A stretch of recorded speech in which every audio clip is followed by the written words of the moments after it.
Welcome to the Stephen Shiels radio show. Today I've got a film composer from the UK named Sarah Warne. How are you, Sarah? Happy New Year.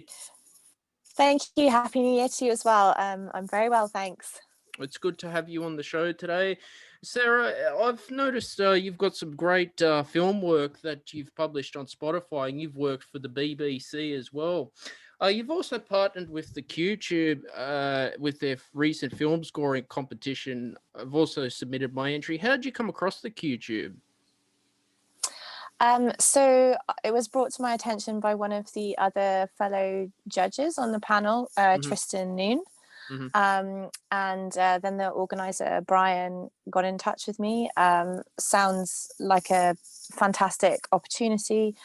So I was just keen to be involved and help the flow of creativity with, new voices and young composers. So yeah. You've also worked for Channel 45 drama series Humans. How did you end up getting involved in the film industry? Is this the UK or is this in Hollywood? It's all UK based for me. Yep. So I initially came into the industry. I went to the National Film and Television School here in the UK, which is a really brilliant school. And some of the filmmakers that I met and worked with there are the filmmakers that I work with now. So in fact, you mentioned Humans. The director who directed the first block of season 2 and was working on season 1 as well, he was in my year at film school. So we were sort of long time collaborators and friends. So yeah. And what film school did you study at? Did you do a bachelor's degree or diploma? It's called the National Film and Television School. It's based in Beaconsfield, which is just outside London. It's a master's degree. Wow, masters. I've got a bachelor's in classical performance, and then I decided to go into composition as well. What do you play? So I played the clarinet. I majored in clarinet through my undergrad degree. I played in a few orchestras, the Hansel and Gretel opera as well. Amazing. And had to transpose the horn parts because they had the clarinet section fixed. So that was probably my biggest experience in my undergrad degree as well. Did you play harp or the piano at one stage? Yes, and I still do. In fact, I'm working on a new drama series at the moment for BBC One, which has a very strong bowed harp part. So I've been bowing the harp and then resampling it to create interesting textures. So yeah, no, I still play the harp and the piano a lot. Yeah. Sarah, how long have you been working as a composer in film? Goodness, about 10 years now. So it's gone quickly. What's been the best times of your career and the not so great times as a film composer? That's a very good question. I think one of the most exciting times of my career was probably my first gig for the BBC. That felt like a real sort of breakthrough moment. That was on a feature documentary, and I didn't know the producer or director before, and that was something that I got the opportunity to work on via a blind pitch. So they just listened to my music. They didn't know me, and all the other composers. It was all sort of hidden. So that, I think, was the first moment where I felt people were just listening to my output rather than, considering you as a whole person and all these other factors that come into play. So that was a really exciting moment. There are a lot of highs and lows. I'm sure every composer would have the same stories of losing pitches that they really wanted. That certainly happened to me lots of times. So it's an up and down industry, but extremely fun, and I think that's why everyone sort of keeps going, because the highs outweigh the lows, I suppose. No, that's it happens too. I remember studying my degree where you'd get film composers. They composed for all this music, then it gets cut by the director and replaced with temp music as well. Does that affect you, Yeah. or do you feel, well, it's given me a paycheck, and what can I do? So I've not had the experience of having my music cut and replaced with temp before, but I've certainly had the experience where I'm battling to provide an alternative to the temp that has been really well loved by a team. I think that's quite a common experience. It can be a difficult experience, particularly if you yourself as the composer acknowledge that the temp is working really well. To know what it is that you're doing differently and what you're bringing is going to bring the project alive in a different way. That's definitely a really difficult experience, and I can remember one occasion where I wrote 22 versions before what I wrote was accepted, which can be a bit of a harrowing experience. So yeah, the battle with the temp is definitely real for everyone. No, it's such a shame, because I think if a movie does play too much temp music, it just spoils it a bit. I know there was a movie with Transformers, and they just decided to put Linkin Park into it. It's a bit dull, And if you're watching Game of Thrones or Yeah, Anarchy, it's all I original think stuff.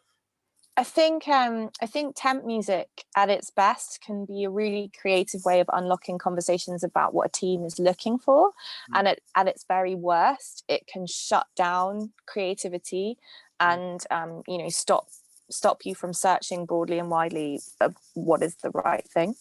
So I think it's got pros and cons for sure.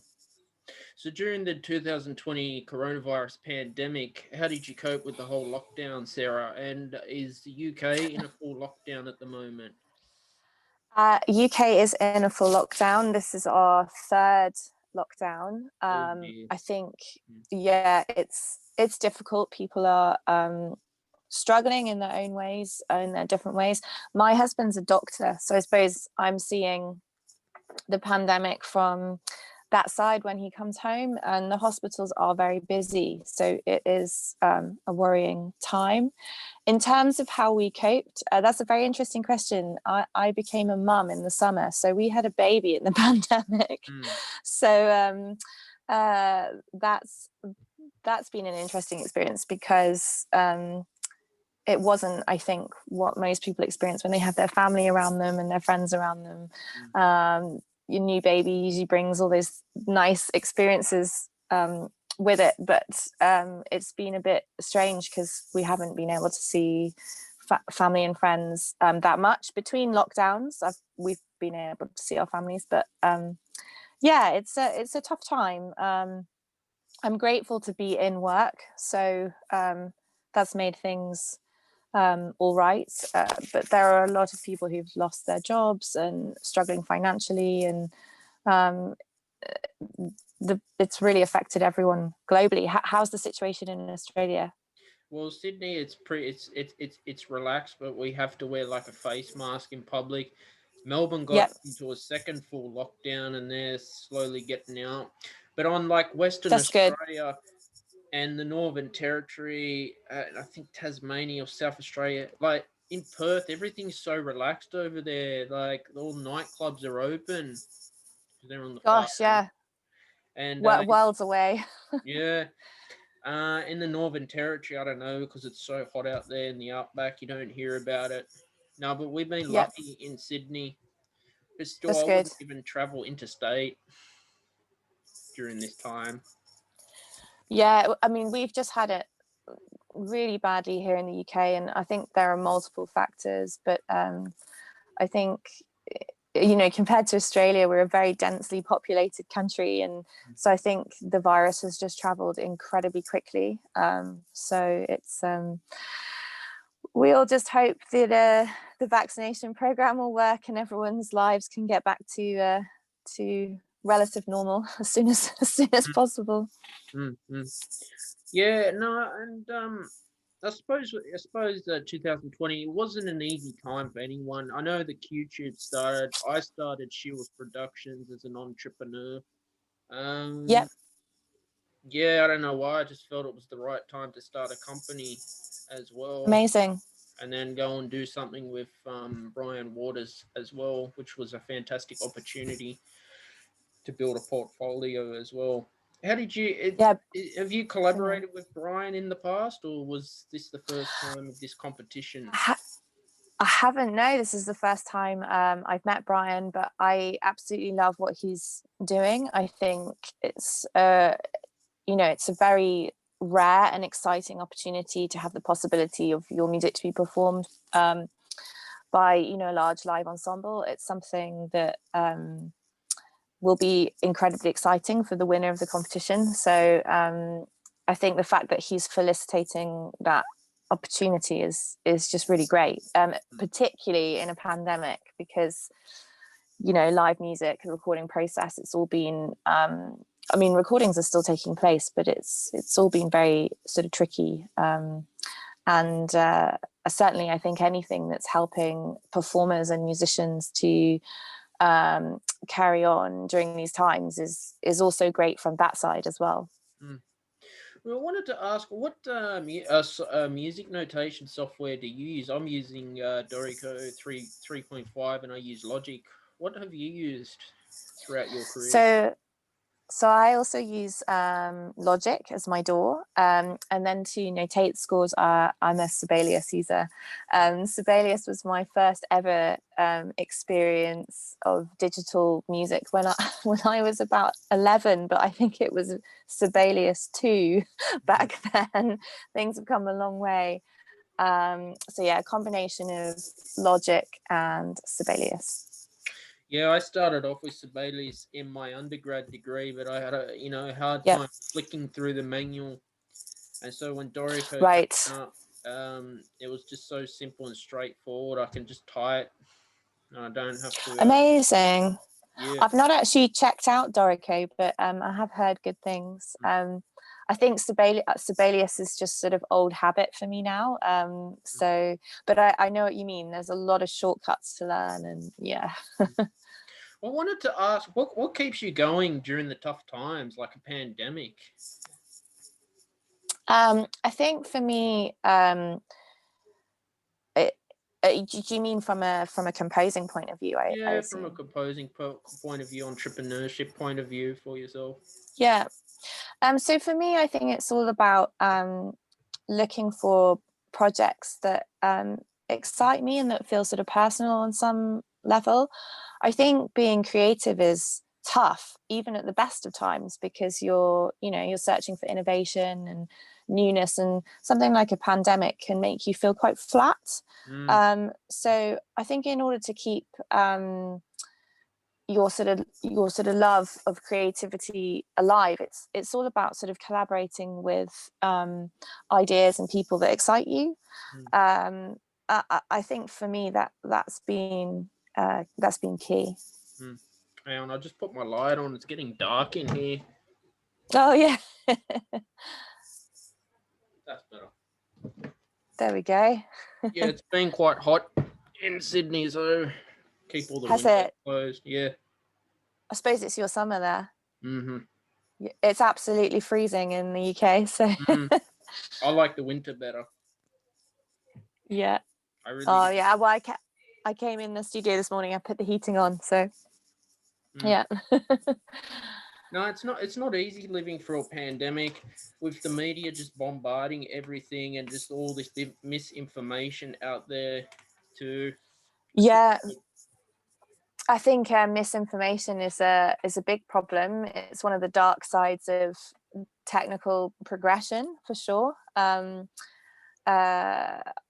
I think that's why it's always smart to read widely and listen widely, so you can try and sift what's real, what's not real. Mm-hmm. Sarah, what's your favorite music and style to compose in? So I'd say my sort of natural style is so I was initially classically trained. Piano was my first instrument, harp my second. So the sort of the classical study does come through, but then I studied electronic music after that. So I have different influences. I usually have quite a strong live element, and then I like to kind of mess around with sound quite a lot. My music is all about, I think, interesting textures and things that sort of support the story and bring you into the right sort of emotional platform. Yeah, part of my work, I do orchestral music and electronic, and I wrote a track called Judas last year in the pandemic. Got played on a community radio station somewhere. Amazing. I don't know where it was, but I do music videos for that, and yeah, I enjoy electronic work as well. So, yeah. Yeah. Oh, lost you for a second there. Oops. Yeah, hi. Yeah, and you've got works on. I checked out your Spotify. You've done something with what's Sans Toy or something, and Elemental Power. Explain a bit more about that. Sans toi means without you wrong. in French. Yeah, that's okay. So I quite a few years ago, I did some work with EMI, some library work, and they had they were commissioning a French music album. So I collaborated with a singer, and we created this track called Sans Toi in an afternoon, and I sent it towards the pitch for the album, not really expecting it to be selected, but they ran with it, and that song has been synced to movie trailers, to games. It's just really kind of picked up an interesting and very unexpected following. So yeah, it was an unexpected, pleasant surprise, sort of alongside the film work that I do. So yeah, sans toi. What's your opinion on streaming services in music versus royalty free? And do you appreciate Spotify and Apple Music? Streaming services, what a good question, because they are completely transforming and changing the industry in every way. So major pros, music is truly global now, and it's so easy to access music across loads of genres from loads of countries. I mean, that is just mind-blowing and really fantastic. I remember when I was a teenager, everybody used to listen to the same, 6, 7, 8 bands. Music is just not like that anymore, which I think is amazing. One of the things that I think is very difficult for artists, I think the pandemic has only accentuated that, because of course gigging, touring, it's all just not been possible, is that streaming royalties are not catching up enough with the way the industry has become. So artists, composers, writers, they're not earning the comparative amounts that they were when we were on a sort of a less digital sort of platform, when they relied more on CD sales and that kind of thing. Streaming royalties just have not caught up financially. And so I would say that while the industry is kind of struggling and people are continuing and keeping going, I think we're going to reach a point in a few years where there's either going to be a big sort of fallout from the industry. Not as many people will be able to afford to keep working because it's financially not viable, or the business model will shift again, and hopefully it will be rewarding artists where it's due. Because for me, I observe there's a huge disparity when my music is on terrestrial channels, so it's broadcast.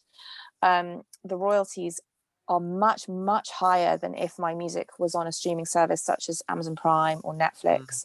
And I'm sort of questioning, as our industry becomes more and more online, why is there such a strong disparity there? And the way that the revenues are being placed and the way they're being divided really needs some scrutiny, because it's clear to me that most services are going to go online, and therefore it needs to be examined how everybody is being remunerated fairly.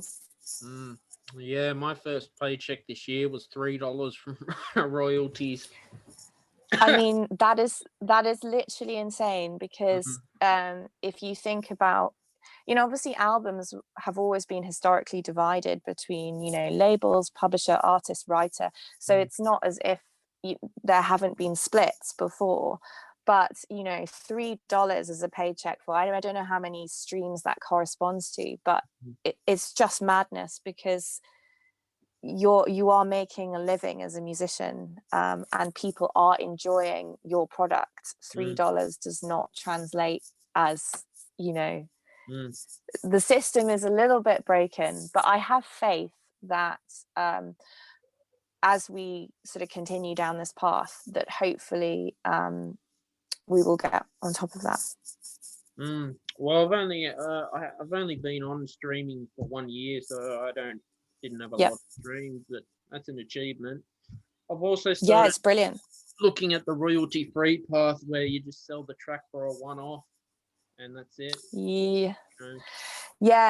So I mean, everyone has their feelings about these different models. The trouble with the buyout is you are selling your rights. You are selling your you know what your music is worth for an upfront fee that you hope is healthier than what it would continue to be if you held on to those rights. But I do think in some situations that's a little bit dangerous, and I really hope that, particularly with new and younger musicians, that they aren't being convinced to let go of their rights naively, because I do think that some corporations are taking advantage of that, because of course when someone waves a bigger check in front of you, you think, oh yes please, but actually, you know, your music is worth a lifetime of that creation. And so I do think artists should be careful of doing that.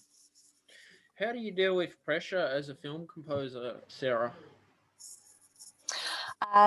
So I think one of the key essential skills is handling pressure, deadline, sort of being very organized. I handle it mostly through timetabling deliverables. So if I'm on a 4-part or a 5-part series, and I know my end delivery schedule when the mixes are happening, I usually timetable backwards where I need to be in terms of delivering first drafts, having feedback, and it usually comes down to a certain number of minutes a day of music that I need to be writing in order to stay on track. So I just sort of break it down into simple numbers, and I don't leave the studio until I've clocked up those minutes. And I think I feel like lots of composers do work that way. It's a really kind of handy way of making sure you stay within the schedule, even if feedback and different conversations are going on. As long as you're moving forward, then I think that's the key to meeting your deadlines. If you didn't become a film composer, what would you be doing? Oh my goodness. So before becoming a composer, my only other sort of work experience was I used to work with huskies in Canada. So I'm not sure I would be doing that professionally, but that was certainly a job I really, really loved. If I wasn't in music, it's a good question. I would like to feel that I'd still be working in something creatively. No one has ever asked me that question, so it's difficult to imagine myself doing anything else at this point, because I suppose it's been 10 years, but who knows, I might have a career change post-pandemic. I think the one thing that the pandemic has highlighted for me is the importance of work-life balance. I know it's something that composers struggle with because of all the things you just mentioned, like deadlines and pressure. And it's a very fast industry. So I think the one takeaway that hopefully I will have, and I think lots of people will hopefully have, is that whilst it's good to be ambitious and work hard, it's also really important to enjoy life along the way. What famous musicians do you admire, and have you seen any famous musicians on stage? Yes, certainly. Gigging feels like a long time away. Mm, In terms of people I haven't seen on stage, there are obviously a lot of classical musicians that I have a huge admiration for. Debussy, Ravel, Rachmaninoff, a lot of people from the Impressionist sort of romantic period. In terms of more sort of modern electronic influences, I love people like Fortet, Bonobo, Caribou. That's sort of the kind of area that I like to listen to a lot. In terms of people I've seen live on stage, gosh, it was so many years ago now, but when I saw Bon Iver on stage, that was a phenomenal experience. His music is very cinematic to me. So that was great. I actually cannot wait for festivals and gigs to come back. It's one of the things I've missed the most. How mm-hmm. about yourself? Have you seen it? Are you Last year, missing seeing anyone? yeah, well, last year the Support Act, a non-for-profit organisation, put on a free concert at the Kudos Bank Arena. I think I saw the ex lead singer from Powderfinger, and I think I saw Kevin Bacon as well. Okay, amazing. Yeah, Yeah, no, that was cool. I'd never heard of yeah, Kevin Bacon. amazing. Oh, No, so what an that was cool. opportunity. So that was only one concert that happened. That was I think in December. That's it, Yep. and still waiting to go ahead now. Yeah. But Well, I think you'll get there before we do. That's for sure. mm, who was your first music teacher that you studied with? Um, that would be my first piano teacher at primary school. Mm-hmm. She was so I went to primary school in Scotland. It's where I Mm-hmm. was born. Um, she was called Mrs. Cordner. Mm-hmm. um, she was very strict. I was not a very good sight reader initially because I did everything. I liked playing things by ear, Mm. and I sometimes think if you develop your ear first, your reading skills take a little while to follow.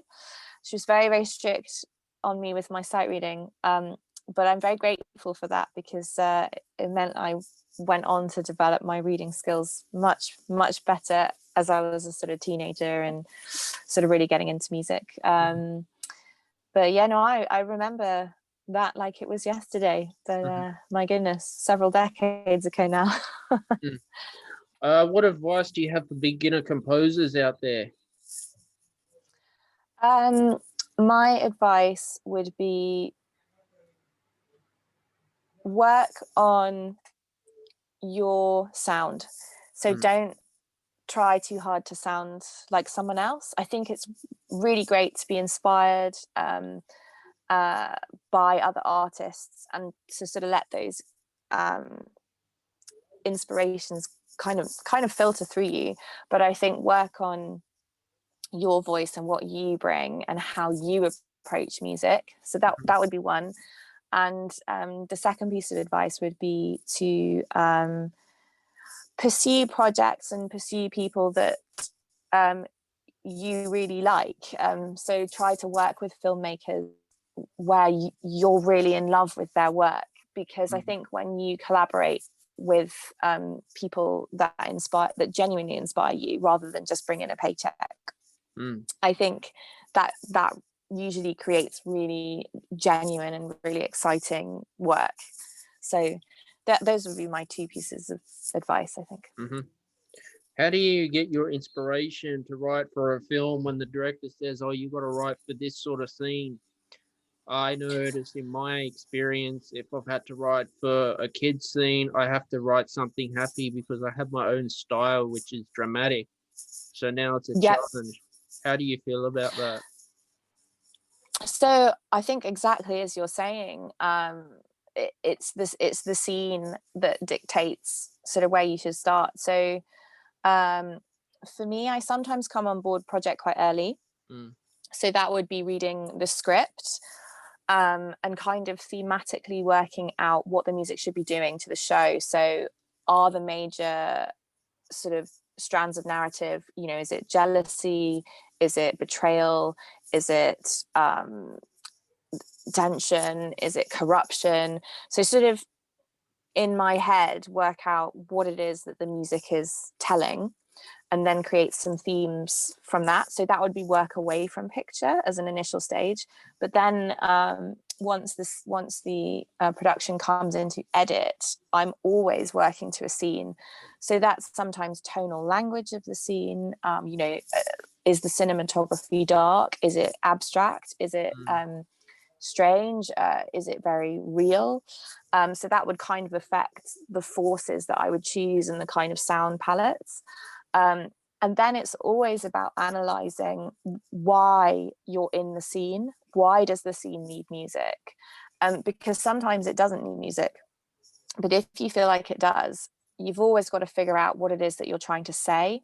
So it's not really about harmony, it's not really about melody, it's all about the emotion, and then figuring out how you construct that emotion through the sound. That's always been my approach. No, that's really good. What's been the hardest genre to write for you? So that's a really interesting question, because I feel that my work has kind of taken me in sort of not a narrow genre, but I do tend to work on dramas that are quite real, quite gritty, quite dark. And then I have documentary work that is also kind of quite real, quite gritty, and quite dark. I work on sort of real stories that in some senses are quite dramatic, or that have a lot of raw emotions in them. So my work has been in quite a similar sort of emotional sphere. I would really, really love to have more experiences of, say, comedy, or you know, something with a little bit sort of more color.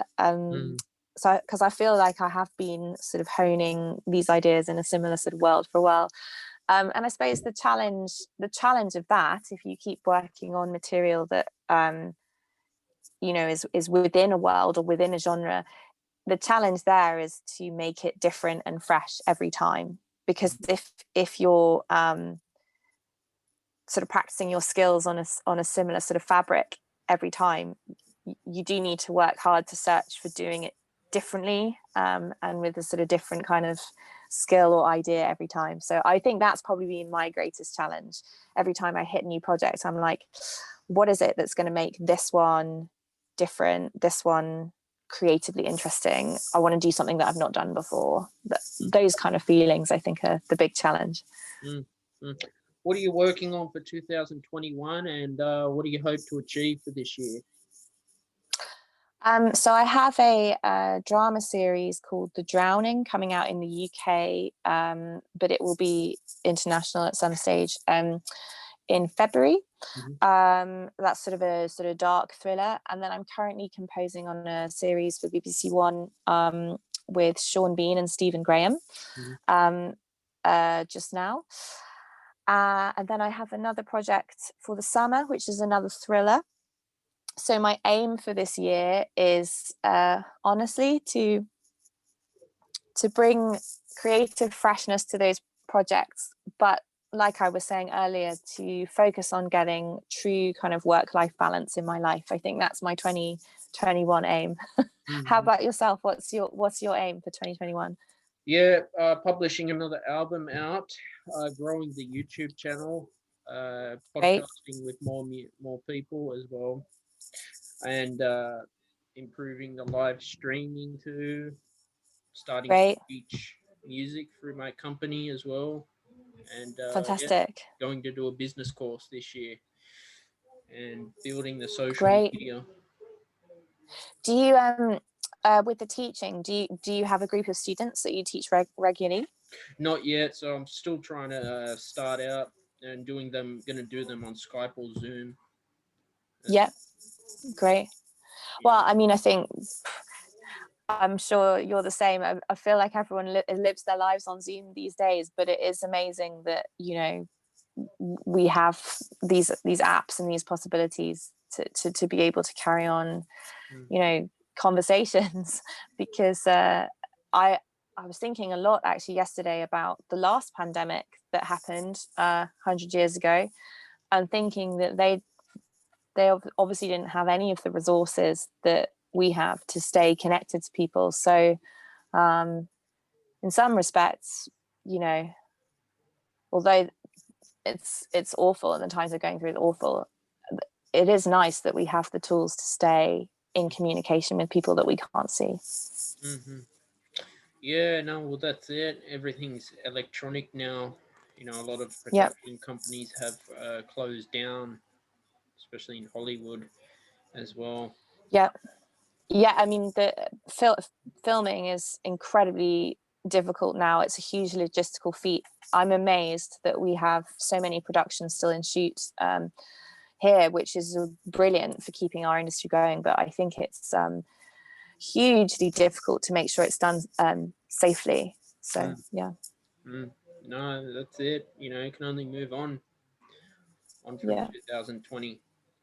Yeah, and do you plan to keep writing for films, or are you going to write your own albums in the future? What are you looking at doing? So most of my work is for television series. I suppose I didn't make an active choice as to whether I was going into TV or film. I feel really happy and excited that it ended up being more television, because I think online streaming services, it's people are digesting incredible content at home more and more. And so I feel like I've ended up in the place where I probably would have wanted to be.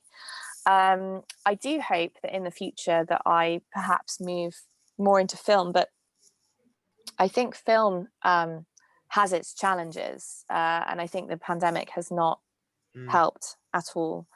I hope that cinema survives and has a good life throughout our lives. But I certainly think television is incredibly healthy, very exciting, huge budgets, amazing quality, which is just worlds away from where it was, you know, 25, 30 years ago. So I think TV is a very exciting place to be. So I hope I stay there for a little while. Yeah, no, that's awesome to have that vision, I think, and stay where you want to be. I wanted to talk about like Netflix and Amazon Prime and Stan. For some reason, I just don't appreciate streaming. It's weird. That's when you say you don't appreciate it, do you mean you don't appreciate watching content that way, or? Yeah, it's just weird because there's shows on Netflix I want to watch and they're not there, and they got a weird algorithm now. Oh, as in what's advertised towards you? Yeah. Getting past algorithms does seem to be the challenge of the moment, because it's on all the social media platforms as well, and I think some of them are a bit strange.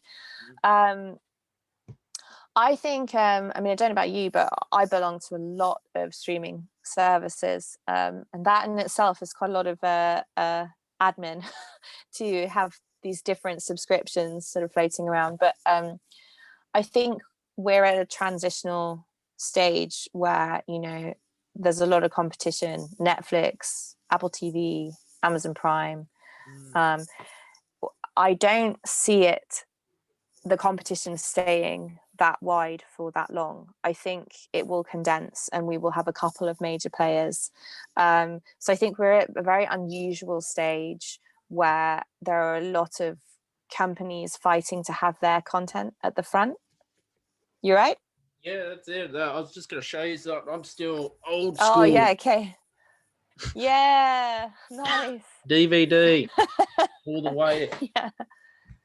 Yeah, well, and I think we're losing that sense of owning content. I mean, I'm the same. I have like a CD rack and a DVD rack, and it's like a library. It's a physical thing, and it seems that is becoming a thing of the past, and the younger generation don't seem as fussed about having access to things just purely digitally. I mean, I'm the same thing. I don't like reading books on Kindles. I like reading an actual physical book that I can hold.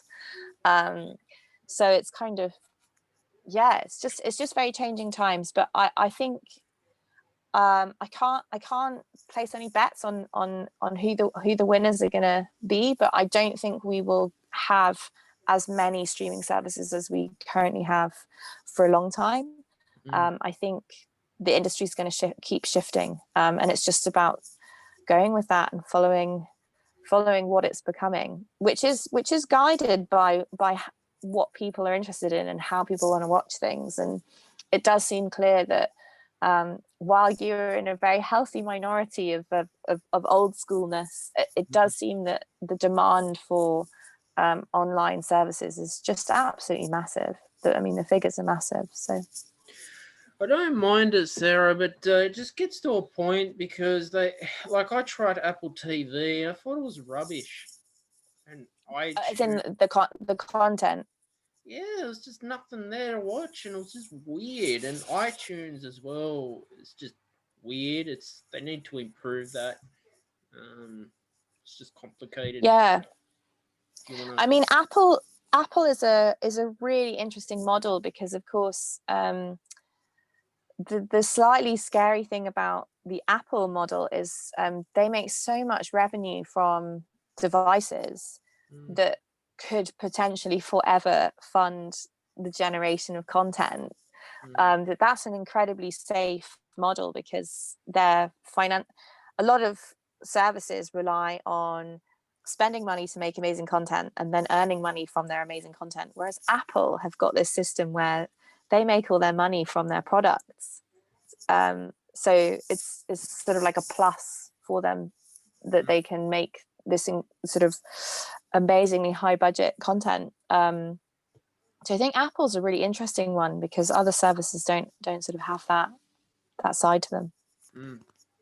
No, you were mentioning about the Kindle. I listen to Audible because I listen to audio. Oh yeah, Audible's great. Yeah. Because I can't read electronic books there. I just zone out. And it's like online learning. I just can't concentrate with video lectures. They put me to sleep. Yeah. I'm old fashioned. I've got to be in the classroom, pen and paper. I think that's nothing but a good thing. You know. No, yeah. And so what else music-wise are you doing at the moment? So I'm just working on this series, and I've got my next series lined up. And that's keeping me pretty full time, to be honest. So my next series is delivering in April. We've just it's all shot now. Just wrapping up the final edit of episode 1. Just 3 episodes. So that will all be delivered, done and dusted in April. So when I'm not in the studio, I'm mostly doing non-musical activities. Sort of just hanging out with my little new family, and that's it really. Sarah, it was a great interview with you today. Where can people find you on social media or your website? So I have my website is www.sarahwarne.com, and that's kind of got everything on it, and it's got links to, I've got a Twitter, an Instagram and a Facebook, so always happy to connect via those platforms as well. Always happy to be in touch, and it's just great I have this feeling that the composing community is always growing and new voices and ideas are coming through, and that's very exciting. So if anyone wants to connect, I'm more than happy to do that.